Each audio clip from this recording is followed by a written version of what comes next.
Hi friends, நான் Karaikal doctor Nishar. நம்ம collection சேனலை சப்ஸ்கிரைப் பண்ணுங்கள், ஃப்ரெண்ட்ஸ்க்கு ஷேர் பண்ணுங்கள், லைக் பண்ணுங்கள். இன்றைக்கி நம்ம பார்க்குறது யுனைடெட் கிங்டம்லுடைய 1 பென்னி நாணயத்தை நம்ம பார்க்குறோம். இந்த 1 பென்னி நாணயத்தை பிரிட்டிஷ் அரசாங்கம் 1990ஆம் ஆண்டு வெளியாக்கியிருக்காங்க.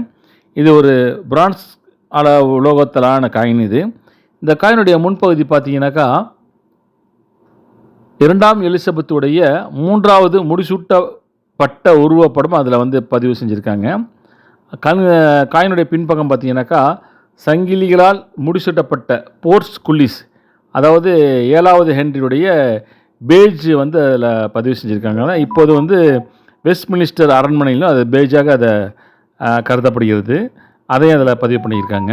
இந்த காயினுடைய weight 3.56 gram, diameter 20.3 mm, thickness 1.53 mm. இதுதான் நம்ம பார்த்துட்ருக்கோம். இது ஒரு ரேர் கலெக்ஷன். அதுதான் நம்ம பார்த்துட்ருக்கோம். சப்ஸ்கிரைப் பண்ணுங்கள், ஷேர் பண்ணுங்கள், லைக் பண்ணுங்கள்.